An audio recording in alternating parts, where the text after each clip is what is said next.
ಎಲ್ರಿಗೂ ನಮಸ್ತೆ. ಈಗಾಗಲೇ ಪಿತೃಪಕ್ಷ ಶುರು ಆಗಿದೆ. ಕೆಲವೊಂದು ಜನಕ್ಕೆ ಇದ್ರ ಬಗ್ಗೆ ತುಂಬಾ ಡೌಟ್ಸ್ ಇದೆ.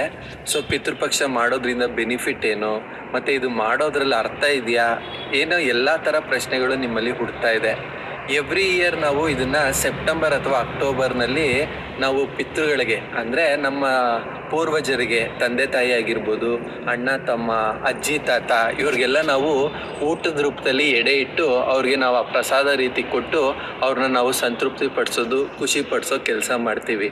ಇದು ನಿಜವಾಗ್ಲೂ ಅರ್ಥ ಇದೆಯಾ, ಏನಿದು ಮೀನಿಂಗು, ಮತ್ತು ಕಂಪಲ್ಸರಿ ಇದು ಮಾಡಬೇಕಾ, ಇಷ್ಟೊಂದು ಪ್ರಶ್ನೆಗಳು ಕಾಡ್ತಿದೆ. ಅದಕ್ಕೆ ನಿಮಗೆ ನನಗೆ ಗೊತ್ತಿರೋ ನಾಲೆಜ್ ಪ್ರಕಾರ ಮತ್ತು ನಮಗಿರೋ ಅನುಭವದ ಪ್ರಕಾರ ನಿಮಗೆ ಇದ್ರ ಬಗ್ಗೆ ಡೀಟೇಲಾಗಿ ಶೇರ್ ಮಾಡೋಣ ಅಂತ ನಾನು ಇವತ್ತು ಇಷ್ಟಪಡ್ತೀನಿ. ಮೊದಲಿಗೆ ಪಿತೃಪಕ್ಷ ಅಂದರೆ ಏನು ಅಂದರೆ, ಇದು ಸೆಪ್ಟೆಂಬರ್ ಅಕ್ಟೋಬರ್ ತಿಂಗಳಲ್ಲಿ 15 ದಿನಗಳ ಕಾಲ ನಡೆಯುವಂಥ ಒಂದು ಪ್ರೋಸೆಸ್ಸು. ಪಿತೃ ದೇವತೆಗಳು ಅಂತ ಕರೀತಾರೆ. ನಿಮ್ಮ ಥರ ಮಾಮೂಲಿ ಮನುಷ್ಯರಾಗಿದ್ದವರು ಸತ್ತ ಮೇಲೆ ಯಾಕೆ ದೇವತೆಗಳು ಅಂತ ಕರೆಸ್ಕೊತಾರೆ? ಅದು ನಿಜವಾಗ್ಲೂ ಅವ್ರ ದೇವತೆಗಳಾಗಿರ್ತಾರ? ಯಾಕಂದರೆ ನಾವು ಜೊತೆಲಿದ್ದಾಗ ಅವ್ರನ್ನ ಯಾವುದೋ ಸಂದರ್ಭದ ಪ್ರಕಾರ ಅಥವಾ ಕೆಲವು ಸನ್ನಿವೇಶದಲ್ಲಿ ನಾವು ಅವ್ರನ್ನ ಸರಿಯಾಗಿ ನಡೆಸ್ಕೊಂಡಿರಲ್ಲ, ಆ ಗಿಲ್ಟೆಲ್ಲ ಇರುತ್ತೆ. ಸತ್ತ ಮೇಲೆ ಅವ್ರಿಗೆ ಪೂಜೆ ಮಾಡಿ ಸಂತೃಪ್ತಿ ಪಡಿಸಿದಾಗ ನಿಜವಾಗ್ಲೂ ಅವ್ರು ಅದನ್ನು ಒಪ್ಕೊತಾರ, ನಮ್ಮನ್ನು ಅಕ್ಸೆಪ್ಟ್ ಮಾಡ್ತಾರ ಅನ್ನೋ ಡೌಟ್ ಇದೆ. ಮತ್ತು ಅವ್ರು ಹೇಗೆ ದೇವ್ರುಗಳಾದರು? ಕೆಲವೊಬ್ಬರು ಜೀವನನ ನಾವು ನೋಡಿರ್ತೀವಿ ಬದುಕಿದ್ದಾಗ, ಅವ್ರು ಮಾಡಿರೋವಂಥ ಕೆಲಸಗಳಾಗಿರ್ಬೋದು, ಅಥವಾ ಅವ್ರ ಜೀವನನ ನಾವು ಕ್ಲೋಸಾಗಿ ಅಬ್ಸರ್ವ್ ಮಾಡಿದಾಗ ಅವ್ರು ಹೇಗೆ ದೇವತೆಗಳಾಗಕ್ಕೆ ಸಾಧ್ಯ ಅಂತ ಕ್ವಶನ್ಸ್ ಕೂಡ ನಮ್ಮಲ್ಲಿ ಹುಟ್ಟುತ್ತೆ. ಒಂದು ಅರ್ಥ ಮಾಡ್ಕೊಳ್ಳಿ, ಯಾಕೆ ಅವ್ರನ್ನ ಪಿತೃ ದೇವತೆಗಳು ಅಂತೀವಿ, ದೇವರ ಸಮಾನವಾಗಿ ನೋಡ್ತೀವಿ ಅಂತ. ಒಂದು ಸಣ್ಣ ಎಕ್ಸಾಂಪಲ್ ಕೊಟ್ಟರೆ ನಿಮಗೆ ಅರ್ಥ ಆಗುತ್ತೆ. ಈಗ ಸಪೋಸ್ ನಾವು ಇಲ್ಲಿಂದ ನಮ್ಮ ಮನೆಗೆ ರೀಚ್ ಆಗಬೇಕು ಅಂದರೆ 30 ನಿಮಿಷದಿಂದ 1 ಅವರ್ ಹಿಡಿಯುತ್ತೆ. ಅದಂತೂ ಇಷ್ಟು ಟೈಮ್ ಅಂತ ನಮಗೆ ಫಿಕ್ಸು, ಅದನ್ನು ನಾವು ಕ್ರಾಸೇ ಮಾಡೋಕ್ಕಾಗಲ್ಲ. ಬಟ್ ಯಾರು ಬಾಡಿ ಬಿಟ್ಟಿರ್ತಾರೆ ಅಥವಾ ಈ ದೇಹನ ತ್ಯಜಿಸಿರ್ತಾರೆ, ಅವ್ರಿಗೆ ಈ ಟೈಮ್ ಆ್ಯಂಡ್ ಸ್ಪೇಸ್ನ ಮೀರಿರ್ತಾರೆ. ಅಂದರೆ ಅವರು ನೆನೆಸಿದ ಕಡೆಗೆ ಅಲ್ಲಿ ಹೋಗಿ ಅಪಿಯರ್ ಆಗುವಂಥ ಎಬಿಲಿಟಿ ಬಂದಿರುತ್ತೆ. ಅಂದರೆ ನಮ್ಮಂಥ ಮನುಷ್ಯರಿಗಿಂತ ಅವರು ಒಂದು ಲೆವೆಲ್ ಮೇಲ್ಗಡೆ ಇದ್ದಾರೆ ಅಂತ ಅರ್ಥ. ಅದೇ ರೀತಿ ಕೆಲವೊಂದು ರೂಲ್ಸು ರೆಗ್ಯುಲೇಷನ್ಸು ಈ ಭೂಲೋಕದಲ್ಲಿ ಏನಿದೆ, ಅದು ಯಾವುದೂ ಕೂಡ ಅವರಿರೋ ಲೋಕದಲ್ಲಿ ಇರಲ್ಲ. ಅಂದರೆ ನಮ್ಗಿಂತ ಅವ್ರಿಗೆ ಎಬಿಲಿಟಿ, ಕೆಪಬಿಲಿಟಿ ತುಂಬಾ ಜಾಸ್ತಿ ಇರುತ್ತೆ. ಆ ಕಾರಣಕ್ಕೆ ನಾವು ಅವ್ರನ್ನ ದೇವತೆಗಳು ಅಂತೀವಿ. ಹಾಗಾದರೆ ಇವರೆಲ್ಲ ನಾವು ಪೂಜೆ ಮಾಡುವಂಥ ದೇವರುಗಳಿಗೆ ಸಮಾನನ? ಖಂಡಿತ ಇಲ್ಲ. ಬಟ್ ಅವ್ರಿಗಿಂತ ಒಂದು ಕೆಳಲೋಕದಲ್ಲಿ ಇವ್ರುಗಳೆಲ್ಲ ಇರ್ತಾರೆ. ಅದನ್ನು ನಾವು ಭುವರ್ ಲೋಕ ಅಂತ ಕರಿತೀವಿ. ಸೊ ಇದಕ್ಕೋಸ್ಕರ ಅವ್ರನ್ನ ಪಿತೃ ದೇವತೆಗಳಾಗಿ ನಾವು ಎವ್ರಿ ಇಯರ್ ಪೂಜೆ ಮಾಡ್ತೀವಿ. ಅಂದರೆ ಈ ಟೈಮಲ್ಲೇ ಯಾಕೆ ಮಾಡಬೇಕು ಅಂದರೆ, ಆ ಟೈಮ್ನಲ್ಲಿ ನಮ್ಮ ಶಾಸ್ತ್ರಗಳ ಪ್ರಕಾರ ಇದೊಂದು ಸ್ವಲ್ಪ ನಿಮ್ಮ ಲಾಜಿಕಲ್ ಮೈಂಡ್ಗೆ ಒಪ್ಪಲ್ಲ.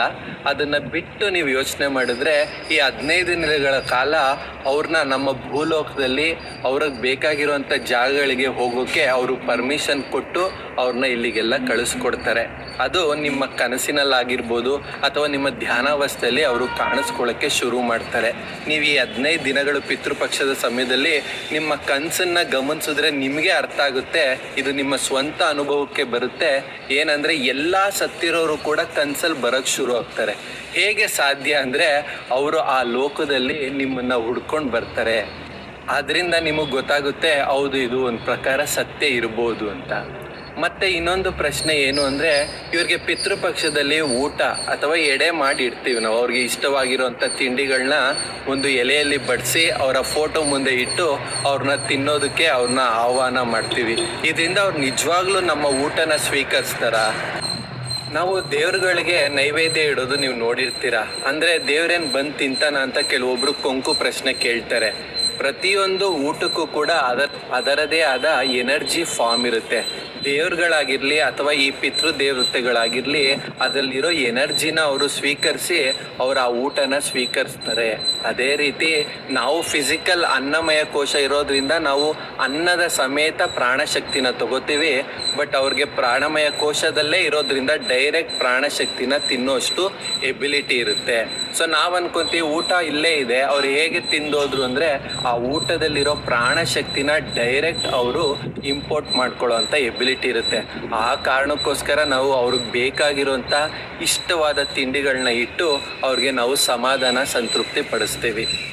ಮತ್ತೊಬ್ರಿಗೆ ಇನ್ನೊಂದು ಡೌಟ್ ಇರುತ್ತೆ, ನಾವು ಅವ್ರು ಇದ್ದಾಗ ಚೆನ್ನಾಗಿ ನೋಡ್ಕೊಳ್ಳಿಲ್ಲ, ಚೆನ್ನಾಗಿ ಟ್ರೀಟ್ ಮಾಡಲಿಲ್ಲ, ಯಾವುದ್ಯಾವುದೋ ರೀಸನ್ ಇರ್ಬೋದು. ನಿಜವಾಗ್ಲೂ ಅವ್ರು ಸತ್ತ ಮೇಲೆ ನಾವು ಇವೆಲ್ಲ ಮಾಡೋದ್ರಿಂದ ಅವ್ರು ಇದನ್ನು ಒಪ್ಕೊತಾರ? ಖಂಡಿತವಾಗ್ಲೂ ಒಪ್ಕೊಳ್ಳೋ ಅಂತ 90% ಚಾನ್ಸ್ ಇರುತ್ತೆ. ಅದಕ್ಕೆ ಹೇಳೋದು, ಈಗ ಆಲ್ರೆಡಿ ಅವ್ರು ದೇವ್ರುಗಳಾಗಿದ್ದಾರೆ ಅಂದರೆ ಖಂಡಿತವಾಗಿಯೂ ಅವ್ರಿಗೆ ವರ ಕೊಡೋ ಎಬಿಲಿಟಿನೂ ಇರುತ್ತೆ, ಅದೇ ರೀತಿ ಶಾಪ ಕೊಡೋವಂಥ ಪಾಸಿಬಿಲಿಟಿನೂ ಇರುತ್ತೆ. ನೀವು ಯಾವಾಗ ಇದನ್ನು ಮನಸ್ಪೂರ್ವಕವಾಗಿ ಹಾರ್ಟ್ಲಿ ಅವ್ರಿಗೆ ಪಕ್ಷದ ಸಮಯದಲ್ಲಿ ಅವ್ರಿಗೆ ಎಡೆ ಇಡ್ತೀರಾ, ಅವ್ರು ಖಂಡಿತವಾಗ್ಲೂ ಅದನ್ನು ಒಪ್ಕೊಂಡು ನಿಮ್ಮನ್ನು ಕ್ಷಮಿಸೋದಾಗಿರಲಿ ಅಥವಾ ನಿಮಗೆ ಬೇಕಾಗಿರುವಂಥದ್ದು ಏನೇ ಒಂದು ಪ್ರಾಬ್ಲಮ್ಸ್ನ ಸಾಲ್ವ್ ಮಾಡೋದಾಗಿರಲಿ, ಆ ಕೆಲಸನ ಅವರು ಖಂಡಿತವಾಗ್ಲೂ ಮಾಡ್ತಾರೆ. ಮತ್ತು ಈ ಪಕ್ಷನ ಯಾವಾಗ ಮಾಡಬೇಕು? ವರ್ಷದಲ್ಲಿ ಪಿತೃಪಕ್ಷದ ಸಮಯದಲ್ಲೇ ಮಾಡಬೇಕಾ? ಖಂಡಿತ ಇಲ್ಲ. ಆ್ಯಕ್ಚುಲಿ ನಿಮಗೆ ಗೊತ್ತಿರ್ಬೋದು, ಅವರ ಸತ್ತಿದ್ದ 3ನೇ ದಿನಕ್ಕೆ ಇಡ್ತಾರೆ, 11ನೇ ದಿನಕ್ಕೆ ಈ ಥರ ಇಡ್ತಾರೆ. ಆಮೇಲೆ ಎವ್ರಿ ಮಂತು ಒಂದೊಂದು ತಿಂಗಳು ಇಡ್ತಾ ಬಂದು 11ನೇ ತಿಂಗಳಿಗೆ ಅಥವಾ 13ನೇ ತಿಂಗಳಿಗೆ ನಿಲ್ಲಿಸ್ತಾರೆ. ಇದು ಏನು ಅಂದರೆ ಅವ್ರಿಗೆ ಇಂಡೈರೆಕ್ಟಾಗಿ ನಾವು ಪ್ರಾಣಶಕ್ತಿ ಕೊಟ್ಟು ಅವ್ರಿಗೆ ಎನರ್ಜಿನ ಕೊಡ್ತಾ ಹೋಗ್ತೀವಿ ಊಟದ ರೂಪದಲ್ಲಿ. ಅದೇ ರೀತಿ ಎವ್ರಿ ವರ್ಷ ಪಿತೃಪಕ್ಷದ ಸಮಯದಲ್ಲಿ ಖಂಡಿತವಾಗ್ಲೂ ಈ ಆಚರಣೆನ ನೀವು ನಡೆಸಲೇಬೇಕು. ಇಷ್ಟು ವರ್ಷಗಳು ನಡ್ಸ್ಕೊಂಡು ಬಂದಿಲ್ಲ ಅಂತ ಪ್ರಾಬ್ಲಮ್ಸಾ ಅಥವಾ ಅದರಿಂದನೇ ನಿಮಗೆ ತೊಂದರೆ ಆಗ್ತಿದೆಯಾ? ಖಂಡಿತವಾಗ್ಲೂ ಆ ಥರದ ಥಿಂಕಿಂಗ್ ಬೇಡ. ಕೆಲವೊಂದು ಸಾರಿ ನಿಮಗೆ ಗೊತ್ತಾಗುತ್ತೆ, ಈ ಥರ ನೀವು ಅವ್ರಿಗೇನೋ ಒಂದು ಮನಸ್ಪೂರ್ವಕವಾಗಿ ಏನೂ ಮಾಡಿಲ್ಲ, ಅದಕ್ಕೆ ನಿಮಗೆ ಪಿತೃದೋಷ ಇದೆ ಅಂತ ಕೂಡ ಎಷ್ಟೊಂದು ಕಡೆ ಕೇಳಿರ್ತೀರ. ಸೊ ಈ ಪಿತೃದೋಷ ಹೇಗೆ ಕಳ್ಕೊಳ್ಳೋದು ಅಂದರೆ ಇದೇ ಮೆಥಡ್. ಅಂದರೆ ನೀವು ಅವ್ರಿಗೆ ಪಿತೃಪಕ್ಷದ ಸಮಯದಲ್ಲಿ ವರ್ಷಕ್ಕೊಂದ್ಸರಿ ಅವ್ರಿಗೆ ಊಟ ಕೊಡೋದ್ರ ಮೂಲಕ ಅಥವಾ ನಿಮ್ಮ ಕನಸಿನಲ್ಲಿ ಅವರು ಖಂಡಿತವಾಗ್ಲೂ ಬರ್ತಾರೆ. ಯಾವಾಗ ಅವರು ನಿಮ್ಮನ್ನು ನೆನೆಸ್ಕೊತಾರೆ ಅಥವಾ ನೀವೇ ಅವ್ರನ್ನ ಮನಸಾರೆ ನೆನೆಸ್ಕೊಂಡು ಹತ್ತಿರ್ತೀರಾ ಅಥವಾ ಅವ್ರ ಬಗ್ಗೆ ಯೋಚನೆ ಮಾಡಿದಾಗ ಕನಸಲ್ಲಿ ಇಮಿಡಿಯೇಟ್ ಅಪಿಯರ್ ಆಗ್ತಾರೆ. ಕನಸು ಅನ್ನೋದು ಒಂದು ಭುವರ್ಲೋಕದಲ್ಲಿ ನಡೆಯುವಂಥ ಒಂದು ಜೀವನ. ಅದಕ್ಕೋಸ್ಕರ ನೀವು ಯಾವಾಗ ಕನಸಿನಲ್ಲಿ ಆ ಲೋಕಕ್ಕೆ ಹೋಗ್ತೀರಾ, ಆಗ ಅವರು ನಿಮ್ಮನ್ನ ಬಂದು ಭೇಟಿ ಮಾಡ್ತಾರೆ. ಇದಿಷ್ಟೇ ಸಿಂಪಲ್ ಪ್ರೋಸೆಸ್ ಅವರು ಕನಸಿನಲ್ಲಿ ನಮ್ಮನ್ನು ಕಾಣೋದಕ್ಕೆ ಕಾರಣ. ಸೊ ಆ ಕನಸಿನಲ್ಲಿ ಯಾವಾಗ ಬರ್ತಾರೆ, ಅದರ ನೆಕ್ಸ್ಟ್ ಡೇ ನೀವು ಕೂಡ ಖಂಡಿತವಾಗ್ಲೂ ಅವ್ರಿಗೆ ಇಷ್ಟ ಇರೋವಂಥ ತಿಂಡಿನ ಅವರ ಫೋಟೋ ಮುಂದೆ ಇಟ್ಟು ಅವ್ರಿಗೆ ಬ್ಲೆಸ್ಸಿಂಗ್ಸ್ ಕೇಳ್ಕೊಬೋದು. ಅಥವಾ ಒಂದು ಬಟ್ಲಲ್ಲಿ ಕೇವಲ ಮೊಸರನ್ನ ಮಾಡಿ ನೀವು ಇರೋವಂಥ ಮನೆಯ ಮೇಲ್ಗಡೆ ಯಾವುದಾದ್ರೂ ಪಕ್ಷಿಗಳು ಬಂದು ತಿನ್ನೋ ರೀತಿ ಅದನ್ನು ನೋಡಿಕೊಂಡ್ರೂ ಸಾಕು, ಅದು ಅವ್ರಿಗೆ ತಲುಪುತ್ತೆ. ಪಕ್ಷಿಗಳ ಮೂಲಕ ನಿಜವಾಗ್ಲೂ ಬರ್ತಾರಾ? ಅದೊಂದು ಸಿದ್ಧಿ, ಅದು ಸಾಯುಜ್ಯ ಅಂತ ಹೇಳ್ತೀವಿ. ಅಂದರೆ ಒಂದು ಪಕ್ಷಿಯ ಒಳಗಡೆ ಅವರು ಸೇರ್ಕೊಂಡು ಬಂದು ತಿನ್ಬೋದು. ಅದಕ್ಕೋಸ್ಕರನೇ ಕಾಗೆ ತಿನ್ನೋ ತನಕ ತಿಥಿ ಸಮಯದಲ್ಲಿ ನಾವು ಯಾರಿಗೂ ಊಟ ಬಡಿಸಲ್ಲ. ಅಂದರೆ ಅವರು ಕಾಗೆ ಮೂಲಕ ಬಂದು ತಿಂತಾರೆ. ಇದು ಪುರಾಣಗಳಲ್ಲೂ ಉಲ್ಲೇಖ ಆಗಿದೆ, ಅದು ನಮ್ಮ ಅನುಭವಗಳಲ್ಲೂ ಇದೆ. ನಾವು ಯಾವುದೇ ಒಂದು ಪ್ರಾಣಿಗಳಲ್ಲಿ ಅಥವಾ ವಸ್ತುಗಳಲ್ಲಿ ಹೋಗಿ ಸೇರ್ಕೋಬೋದು. ಅದು ಕೂಡ ಧ್ಯಾನಾವಸ್ಥೆಯಲ್ಲಿ ಆಗುವಂಥ ಸಿದ್ಧಿ. ಆ ಸಿದ್ಧಿ ಅವ್ರ ಬಾಡಿ ಬಿಟ್ಟಿದ ತಕ್ಷಣವೇ ಅವ್ರಿಗಾಗಿರುತ್ತೆ. ಇದು ಒಂದು ಕಾರಣ ನಾವು ಅವ್ರನ್ನ ದೇವತೆಗಳು ಅಂತ ಅನ್ನೋದಕ್ಕೆ. ಯಾರೇ ಆಗಲಿ ಪಿತೃದೋಷ ಇದೆ ಅಂತ ನಿಮ್ಗೆ ಹೇಳಿದ್ರು ಅಂದರೆ ಇದೊಂದೇ ಸಿಂಪಲ್ ಫಾರ್ಮುಲಾ. ನೀವು ರಿಚುವಲ್ಸ್ ಮಾಡೋದು ಅದೆಲ್ಲ ಮಾಡೋಕ್ಕೆ ಕಷ್ಟ ಆದರೆ ಕೇವಲ ಈ ಫಾರ್ಮುಲಾ ಮಾಡಿ ಅವ್ರಿಗೆ ಈ ಸೇವೆನ ತಲುಪಿಸಿದ್ರೆ ಖಂಡಿತವಾಗ್ಲೂ ಅವರು ಸಂತೃಪ್ತರಾಗ್ತಾರೆ. ಕನಸಿನಲ್ಲಿ ಅಪಿಯರ್ ಆಗಲಿ ಅಥವಾ ಪಿತೃಪಕ್ಷದ ಸಮಯದಲ್ಲಿ ಅವ್ರಿಗೆ ಇಷ್ಟವಾಗಿರುವಂಥ ಊಟನ ಬಡಿಸಿ ಅವರ ಫೋಟೋ ಮುಂದೆ ಇಟ್ಟು ಹಾರ್ಟ್ಲಿ ಬೇಡ್ಕೊಳ್ಳಿ, ಅವ್ರು ಅದು ಕನೆಕ್ಟಾಗಿ ನಿಮ್ಗೆ ಏನು ಬೇಕೋ ಆ ಬ್ಲೆಸ್ಸಿಂಗ್ಸ್ನ ಕೊಡ್ತಾರೆ. ಮತ್ತೊಬ್ಬರು ಪ್ರಶ್ನೆ ಇದೆ, ನಾವು ಪಿತೃಪಕ್ಷ ಮಾಡ್ತಾ ಬಂದಿದ್ದೀವಿ, ನಡ್ಸ್ಕೊಂಡು ಬಂದಿದ್ದೀವಿ, ಆದರೂ ದೋಷ ಇದೆ ಅಂತ ಹೇಳ್ತಿದ್ದಾರೆ ಅಂತ. ಖಂಡಿತವಾಗ್ಲೂ ಆ ಥರ ಅಂತಿದ್ರೆ ದಯವಿಟ್ಟು ನೀವೇ ಅವ್ರಿಗೆ ಹಾರ್ಟ್ಲಿ ಕನೆಕ್ಟಾಗಿ ನಾವು ಏನು ದೋಷ ಇದೆ ತೋರಿಸಿ ಅಂತ ಅವ್ರನ್ನ ರಿಕ್ವೆಸ್ಟ್ ಮಾಡ್ಕೊಳ್ಳಿ. ಖಂಡಿತವಾಗ್ಲೂ ಆ ರೀಸನ್ನು ನಿಮಗೆ ಓಪನ್ ಆಗುತ್ತೆ, ರಿವೀಲ್ ಆಗುತ್ತೆ. ಮತ್ತೊಬ್ಬರು ಕೇಳ್ತಿರ್ತಾರೆ, ನಾವು ಪಿತೃಪಕ್ಷ ನಡ್ಸ್ಕೊಂಡು ಬರ್ತಾ ಇದ್ದೀವಿ, ಅವ್ರು ಆಲ್ರೆಡಿ ಪುನರ್ಜನ್ಮ ಪಡೆದಿದ್ರೆ ನಾವು ಪಿತೃಪಕ್ಷ ಮಾಡ್ಕೊಂಡೇ ಹೋಗ್ತಿದ್ರೆ ವೇಸ್ಟ್ ಅಲ್ವಾ ಅಂತ. ಇನ್ನೊಂದು ನೀವು ಅರ್ಥ ಮಾಡ್ಕೊಬೇಕಾಗಿರೋದು, ನಾವು ಪಿತೃಪಕ್ಷ ಮಾಡೋದು ಕೇವಲ 3 ತಲೆಮಾರಿಗೆ ಮಾತ್ರ. ಅದಾದಮೇಲೆ ನಮ್ಮ ಫ್ಯೂಚರ್ ಜನ್ರೇಷನ್ ಅದನ್ನು ಸ್ಟಾಪ್ ಮಾಡಿ ಬರೀ ಅವರ ತಾತಂದ್ರಿಗೆ, ಅವ್ರ ತಾತನ ಅಪ್ಪಂದ್ರಿಗೆ ಮಾತ್ರ ಇಡ್ತಾ ಹೋಗ್ತಾರೆ. ನೀವು ಅದ್ರ ಬಗ್ಗೆ ತಲೆ ಕೆಡಿಸ್ಕೊಳ್ಳೋ ಅವಶ್ಯಕತೆ ಇಲ್ಲ. ನಿಮ್ಮ ಕೆಲಸ ಕೇವಲ ನಿಮಗೆ ಯಾರ್ಯಾರು ಗೊತ್ತಿದ್ದಾರೆ, ನಿಮ್ಮ ತಾತ, ಅಜ್ಜಿ, ಅಣ್ಣ, ತಮ್ಮ ಯಾರೇ ಸತ್ತಿದ್ರೆ ಅವ್ರಿಗೆ ನೀವು ಹಾರ್ಟ್ಲಿ ಈ ಸೇವೆನ ಸಲ್ಲಿಸ್ತಾ ಹೋಗಿ. ಆ ದೋಷ ಏನಿದ್ರೂ ಕೂಡ ನಿಮಗೆ ಬರಬಾರ್ದು. ಆ ರೀತಿ ನೀವು ನೋಡ್ಕೊಳ್ಳಿ. ನಿಮ್ಮಿಂದ ನಿಮ್ಮ ಫ್ಯೂಚರ್ ಜನ್ರೇಷನ್ಗೆ ಅದು ಪಾಸ್ ಆಗಬಾರ್ದು. ಇದೆರಡು ನಿಮ್ಮ ಗಮನದಲ್ಲಿ ಇರಬೇಕು. ಮತ್ತೊಂದು ಕೆಲವೊಬ್ರು ಬೇರೆ ಧರ್ಮದವರು, ಅನ್ಯ ಧರ್ಮದವರು ಇದನ್ನ ಮಾಡೋದೇ ಇಲ್ಲ. ಅವ್ರಿಗೆಲ್ಲ ಏನು ದೋಷ ಇರಲ್ವಾ? ಅವರ ಪಿತೃಗಳಿಗೆ ಹೇಗೆ ಹೋಗುತ್ತೆ ಊಟ, ಅಥವಾ ಅವರು ಹೇಗೆ ಎನರ್ಜಿನ ಸಂಪಾದನೆ ಮಾಡ್ತಾರೆ ಅಂತ ಕ್ವಶನ್. ಅದಕ್ಕೂ ಕೂಡ ನಮ್ಮ ಸನಾತನ ಧರ್ಮದಲ್ಲಿ ಒಂದು ಆಪ್ಷನ್ ಇಟ್ಟಿದ್ದಾರೆ.